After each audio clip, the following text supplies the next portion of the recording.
On passe maintenant à la quatrième série de TD du module protocole TCP/IP, donc c'est la dernière série aussi. Nous allons aborder au niveau de cette série le protocole IP version 6, IPv6.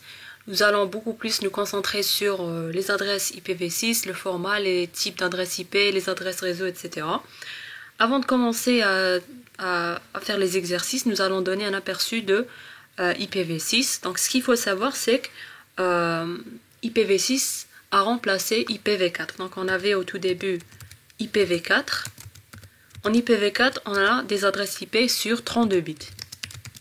Donc une adresse IPv4, elle est codée sur 32 bits, ce qui implique qu'on a 2 à la puissance 32 adresses possibles.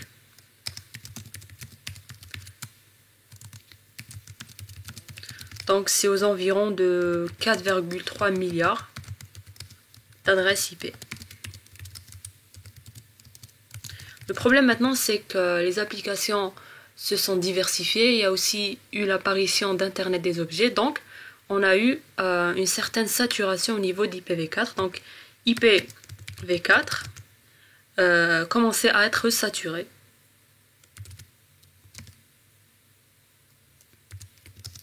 En réalité, IPv4 a été saturé en 2011.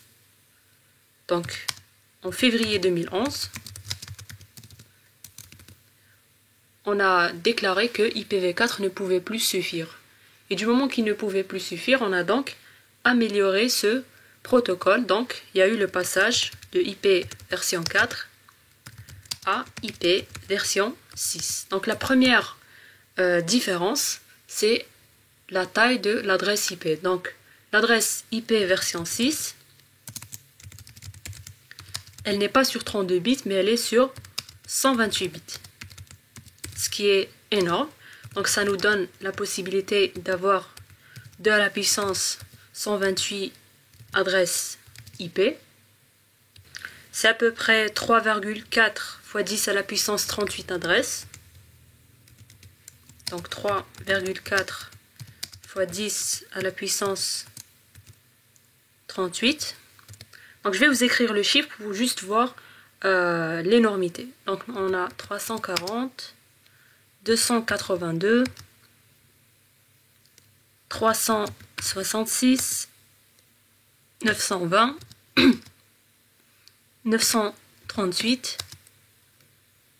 463, 463, 374, 607, 431, 768, 211 et 456 adresses IP. Donc 2 à la puissance 128, en réalité ça nous donne ce chiffre-là. Donc en tout en IPv6, on a ce chiffre-là d'adresses IP, qui est vraiment difficile à lire. Et donc, via IPv6, on suppose qu'il n'y aura jamais de saturation. Donc on suppose que les adresses IP fournies par IPv6 suffisent à tout le monde. Donc même si tout le monde peut se connecter de manière simultanée avec plusieurs équipements en même temps, avec plusieurs objets connectés, etc. Donc on pense que ce chiffre ne sera jamais épuisé. Mais bon, on disait ça pour IPv4 lors du lancement des IPv4 et quand même IPv4 est arrivé à saturation. Donc on ne sait pas, mais en théorie, ce chiffre il est inépuisable. Donc ça c'est ce qui a permis de contrecarrer le problème de saturation et en même temps ça a donné des avantages par rapport à IPv4. Les avantages principaux du passage de IPv4 vers IPv6. Donc la première des choses, c'est qu'on n'a pas cette notion de classe.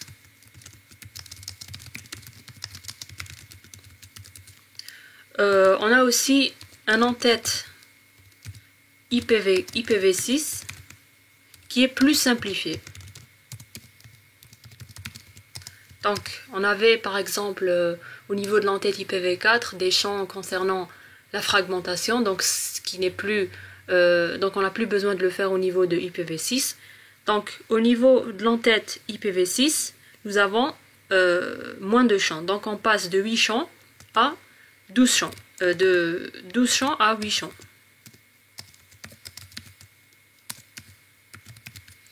La taille de l'entête IPv6, elle est fixe. Alors l'entête, elle est égale à, donc on va écrire ici, taille de l'entête, elle est égale à 40 octets. Alors c'est vrai qu'en IPv4, elle est égale à 20 octets à peu près, mais on n'oublie pas que l'adresse IP source et destination qui sont censées être stockées au niveau de l'entête font en sorte que la taille augmente, c'est tout. Mais sinon, tout ce qui est champ en haut, donc c'est un en-tête qui est plus simplifié. Et quand on a un en-tête qui est plus simplifié, donc on gagne en temps au niveau du routage. Donc on aura un routage plus rapide. Donc un traitement au niveau des routeurs qui sera plus rapide. Donc ça c'est aussi un avantage au niveau de IPv6. On a aussi tout ce qui est fonction de sécurité, de qualité de service, de mobilité. Toutes ces fonctions-là, elles sont intégrées au niveau d'IPv6, contrairement à IPv4 où il fallait les installer. Donc on a toutes les fonctions de sécurité, qualité de service, mobilité, intégrées. Donc pas besoin de les installer comme dans le cas de IP version 4. Donc ça c'est une brève introduction du protocole IPv6. Maintenant, on va passer aux adresses IPv6. Alors, on a dit qu'elle est sur 128 bits et elle a ce format-là.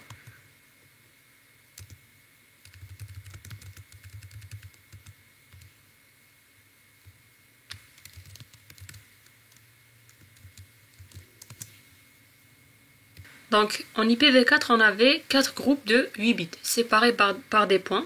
En IPv6, nous avons 8 groupes de 16 bits, séparés par 2 points. Donc, 8 groupes de 16 bits, séparés par le symbole 2 points et non pas le point. Alors, le X ici, ce n'est pas un chiffre binaire, mais c'est un chiffre hexadécimal. Donc les valeurs du X vont de 4 0 jusqu'à 4 1. Donc en réalité ça va de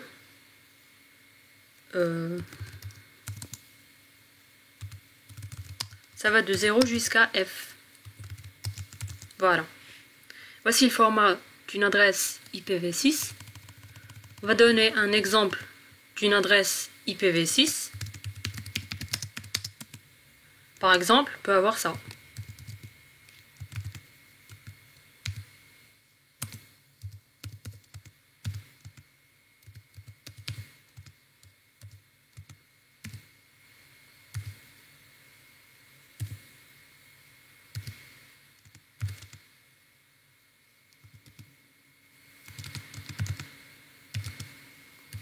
Donc je donne des chiffres hexadécimaux au hasard. Voilà, donc ça, c'est un exemple d'une adresse IPv6.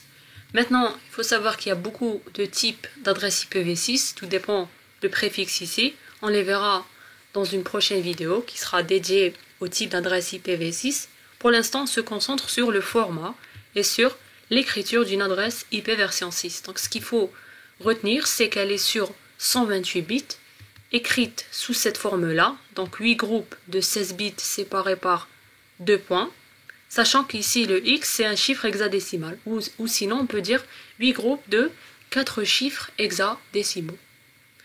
Donc chaque chiffre hexadécimal il est sur 4 bits, et donc on a, au niveau de chaque groupe, nous avons 16 bits. Donc voilà, on peut dire aussi que c'est 8 groupes de 4 chiffres hexadécimaux. Voilà. Donc voici le format d'une adresse IPv6 valide. Alors, il y a le processus de... Il y a, si on veut, deux écritures d'une adresse IPv6. Donc écriture.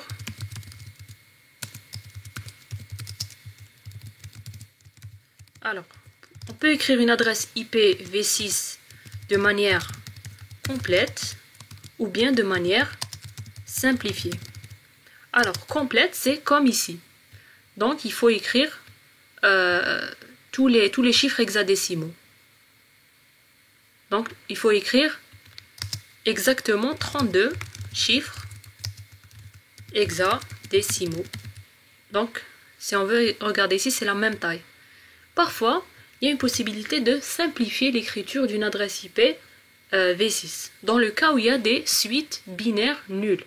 C'est-à-dire ici, par exemple, regardez, ce 0-là, on peut ne pas l'écrire au niveau de l'adresse IP V6. On peut écrire comme ceci. Et si on veut transformer l'écriture simplifiée en une écriture complète, on déduit qu'il y avait ici un 0. Donc il y avait 4 bits positionnés à 0, si on veut. Si, par exemple, les deux zéros ici, on peut aussi ne pas les écrire. Donc, ça, c'est une écriture complète. L'écriture simplifiée, on peut enlever ce 0. Et on peut enlever aussi ces deux chiffres hexadécimaux nuls. Alors, les chiffres hexadécimaux nuls qu'on enlève sont toujours à la gauche au niveau du groupe, à l'extrême gauche. Donc, on peut enlever jusqu'à 3. Si par exemple on avait ça, donc ça, 001, c'est équivalent à 1 tout court. Vous voyez? Ou bien 000B, aussi on peut juste écrire le B. On peut avoir une adresse IP, par exemple, je vais prendre cet exemple-là. Par exemple, on a ici comme ça. Alors, on a deux groupes consécutifs nuls. Donc, on a ici 8 chiffres hexadécimaux nuls. Donc, cette écriture, on va écrire une écriture complète. Donc, le passage d'une écriture complète à une écriture simplifiée, dans ce cas-là, on va déjà enlever les 3 zéros ici. Et ici, au lieu d'écrire 402.40, on peut écrire 2 points, 2 points, comme ceci. Alors, pour pouvoir passer à cette écriture simplifiée, il faut qu'il y ait au moins un groupe ou bien deux groupes simultanés consécutifs au niveau de l'écriture. Par exemple, si on avait par exemple, au lieu d'avoir 4 zéros ici, on avait par exemple le 0 qui était là. Alors là, j'ai oublié le 0 au niveau de l'écriture complète, vous voyez. Alors, ici, on peut pas. On peut pas mettre le tout à 0. Pourquoi? Parce qu'il y a un groupe au milieu qui n'est pas nul. Donc, pour pouvoir annuler deux groupes, ne pas les écrire, ou bien plusieurs aussi, il faut que ces groupes-là soient nuls et simultanés. Donc, voilà. Par contre, si on a... Bon, pour ici... Donc, on va donner aussi la solution.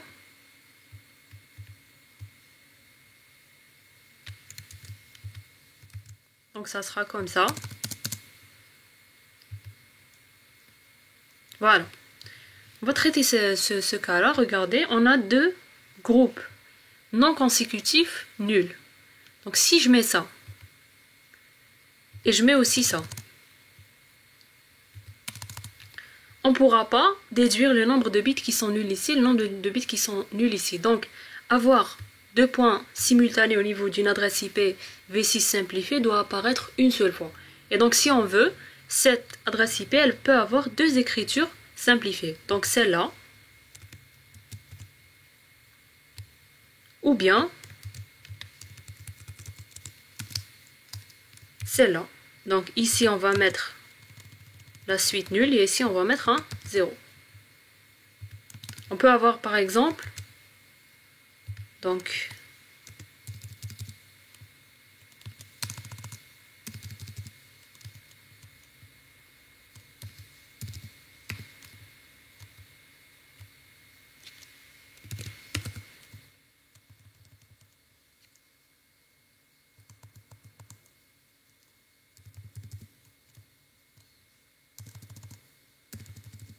regardez ici. Aussi, on peut avoir plusieurs écritures simplifiées. Donc, on peut soit mettre ici 2 points, 2 points, 2 points, ou mettre ici 2 points, 2 points. l'idée c'est de ne pas les mettre en même temps. Donc soit on met ça 2 points, 2 points, si on le fait, ici on va mettre 0 pour 2 points, 0. Car si on le met deux fois au niveau d'une adresse IP, on ne pourra pas déduire le nombre de blocs qui sont nuls par exemple. Donc on peut faire ça. Ici on va mettre ça. Donc ça, c'est l'écriture simplifiée d'un groupe. Et ici aussi on peut le faire. Voilà. Ou bien écrire l'adresse IP simplifiée de cette façon-là.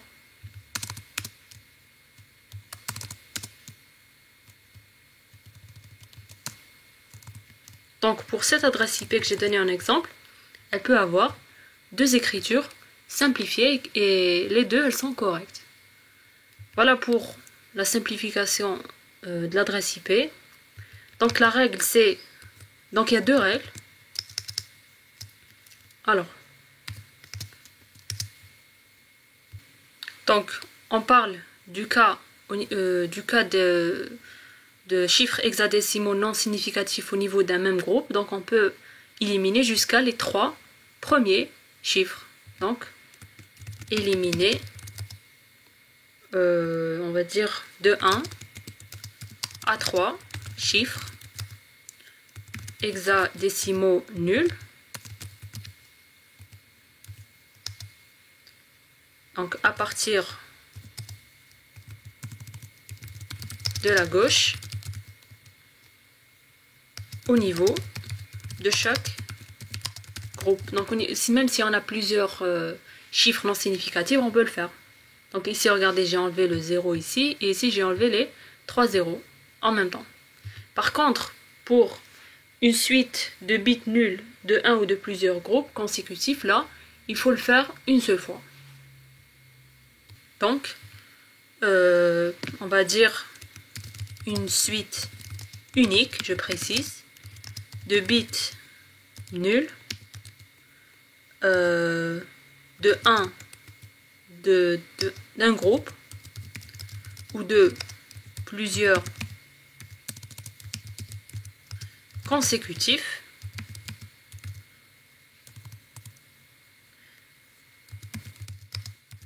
peut être éliminé et remplacé par deux points comme ceci. Voici ce qu'il faut appliquer dans le cas de la simplification d'une adresse IP V6. Voilà, donc il faut, lorsqu'on procède à la simplification d'une adresse IP V6, il faut respecter ces deux règles. Il ne faut pas qu'il y ait deux suites remplacées par deux points au niveau d'une même adresse IP. Car si on le fait, on ne pourra pas déduire la taille de cette suite d'origine, parce qu'on en a deux. On passe maintenant à l'exercice. Au niveau du premier exercice, on nous demande de simplifier l'écriture des adresses IP V6 suivantes. Au niveau du deuxième, ce sera l'inverse. On nous demande de donner la forme complète des adresses IP suivantes. On commence par le premier.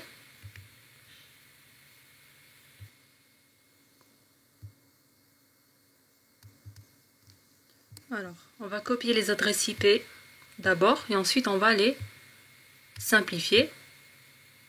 Alors, exercice 1.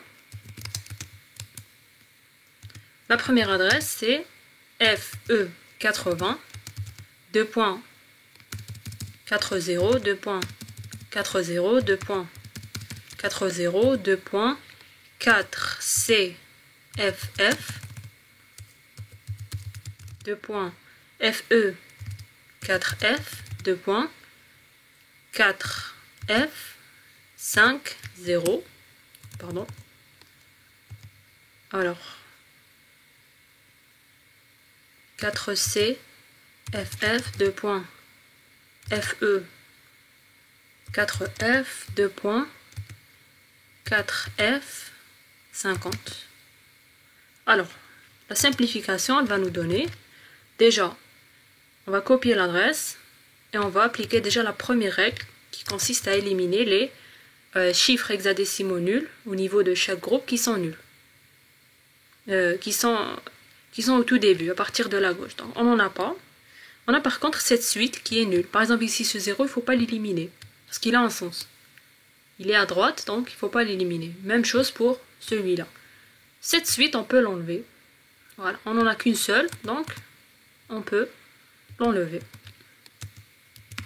On passe à la deuxième adresse, 2001.0D B8.00F0.0000.00FF.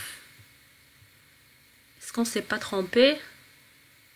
Alors, on s'est trompé ici. Il y avait une série de 4 groupes nuls. Ça donne le même résultat.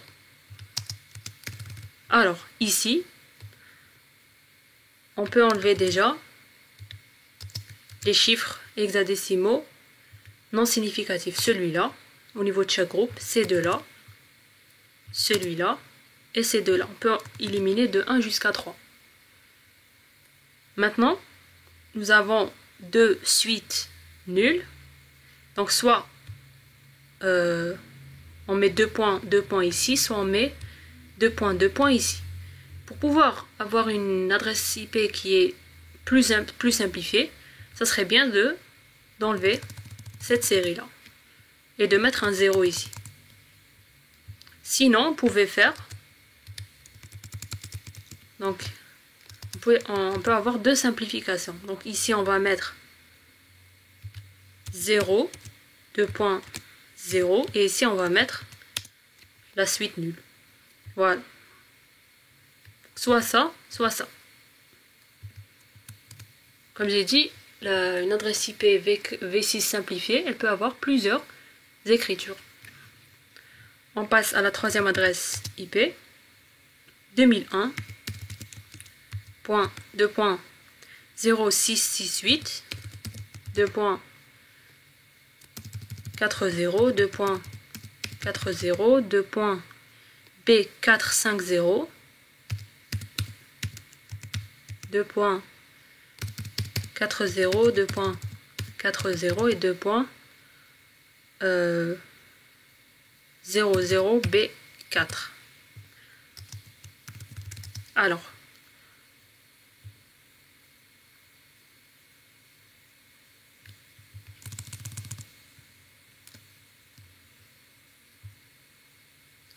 on enlève les chiffres hexadécimaux non significatifs, comme ici au niveau de ce groupe, et comme ces deux-là, au niveau du dernier groupe.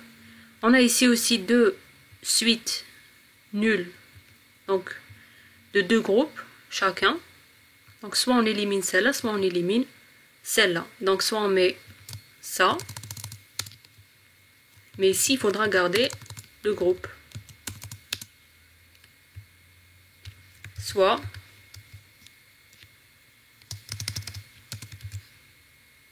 donc ici on enlève les deux groupes nuls et ici on les remet parce qu'ils sont de même taille. Voilà, donc ici, que ce soit la simplification ici ou bien là, c'est la même. Donc on obtiendra la même taille, le même niveau de réduction d'adresse si on veut. Quatrième adresse,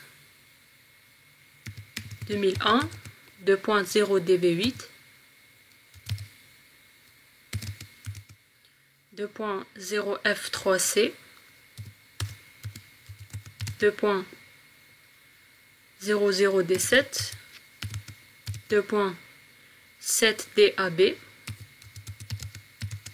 2.03D0, 2.40 et 2.00FF.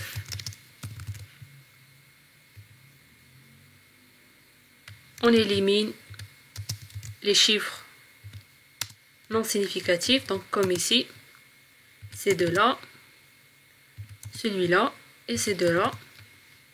Ici, nous avons une seule suite nulle, donc on peut la supprimer. Donc ici, nous avons une seule forme de simplification.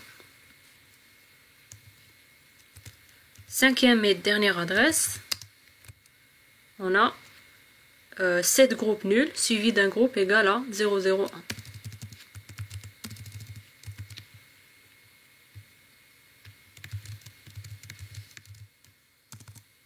Voilà.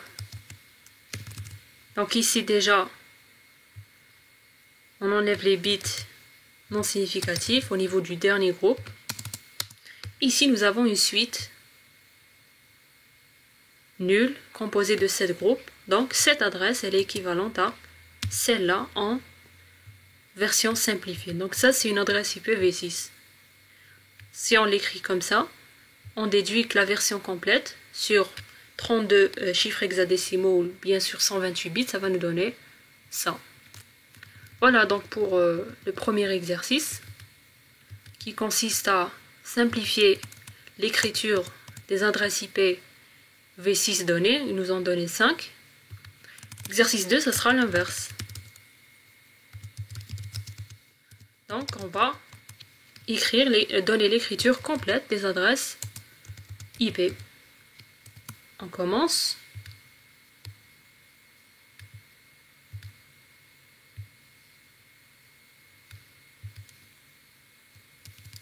Première adresse, c'est FCE0 2.0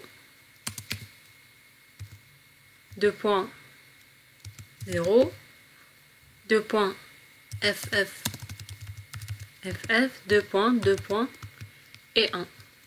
Donc on rappelle la taille de l'adresse IPv6. Elle est là. On va essayer d'obtenir une adresse IPv6 qui soit égale à ça. Donc même s'il y a des zéros, il faut les écrire. Voilà. Alors au niveau du premier groupe, il n'y a pas de problème. Le dernier groupe, il faut ajouter 3 zéros. Ici, il faut ajouter 3 zéros. Même chose ici. Alors, ici nous avons 5 groupes. Donc il nous manque 3 groupes nuls. Donc ces 2 points sont équivalents à 3 groupes nuls. Voilà. Donc voici l'adresse IP complète de l'adresse IP simplifiée qu'on nous a donnée. Je vais juste la réécrire. Au tout début, on avait ça. Voilà. On passe à la deuxième. FE80 2.1. Alors, première étape déjà, c'est d'ajouter les zéros qui étaient non significatifs au niveau de chaque groupe. Donc ici, on va ajouter 3 zéros.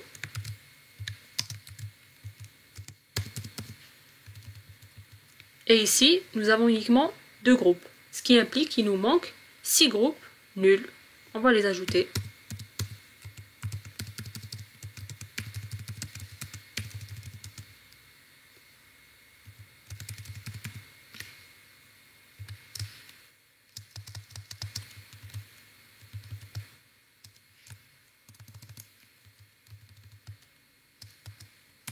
Donc voilà, donc il nous manque, je pense qu'il nous manque un groupe. On a ajouté 5, donc il nous manquait 6, parce qu'on avait 2. Voilà, voici l'adresse IP complète de l'adresse IP simplifiée qu'on nous a donnée au niveau de l'exercice. On passe à la troisième. 2001 2.2.4CD2 2.FFA1 2.2.1. Alors, on remarque ici qu'on a 4 groupes au niveau de l'adresse IP. Alors, on va déjà les écrire. Donc, ici, il y a pas la possibilité d'ajout. Donc par contre, on ajoute 3 zéros ici. Ici, on remarque qu'il y a ambiguïté. Pourquoi? Parce on a 4 groupes, donc il nous manque 4 groupes. Est-ce qu'il y a ici 2 groupes et ici 2 groupes? Est-ce qu'il y a ici un groupe et ici 3 groupes? Et est-ce qu'ici il y a 3 groupes et ici un groupe? Donc il y a 3 adresses possibles pour cette écriture simplifiée. Et donc ça implique que cette écriture simplifiée, elle est fausse.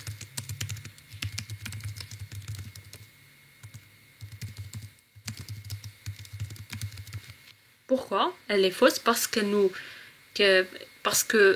quand on essaie de retrouver l'adresse complète, on bloque. Donc, on a la possibilité de trouver 3 adresses complètes et différentes. Et ce n'est pas l'objectif de la simplification. L'objectif de la simplification, c'est de rétrécir le format de l'adresse IP, mais de toujours retrouver la même adresse IP de manière complète. Par contre, ici, on a 2 blocs de suite binaire nuls dont la taille n'est pas connue, a priori. Et donc, on va ici deviner, est-ce qu'ici on a 2 groupes? Est-ce qu'ici on a... Donc si on a ici 2 groupes, ça implique qu'ici on a un groupe. Si ici on a un groupe, ça implique qu'ici on a 2 groupes, etc. Vous voyez, donc il y a plus... Donc si, du moment qu'on en a 4, donc il nous manque 4. Donc soit ici 2 et ici 2, soit ici 1 et ici 3, soit ici 3 et ici 1.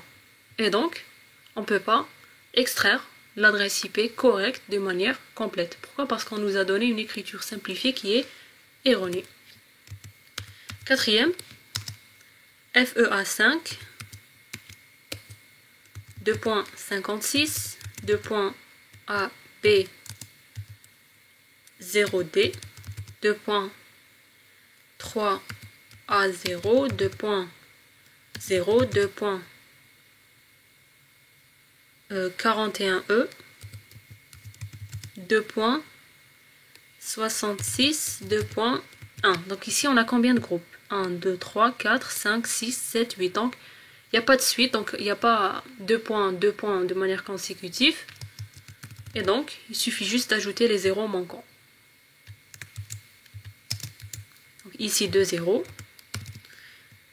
Ici, un seul. Ici, 3. Ici, un seul. Ici, 2. Et ici, 3.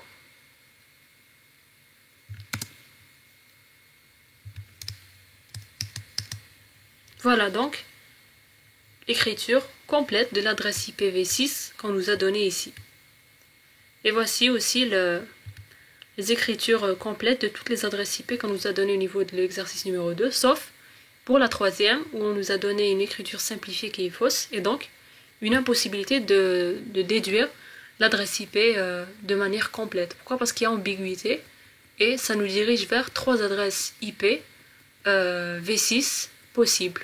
Et ce n'est pas l'objectif de la simplification des adresses IPv6.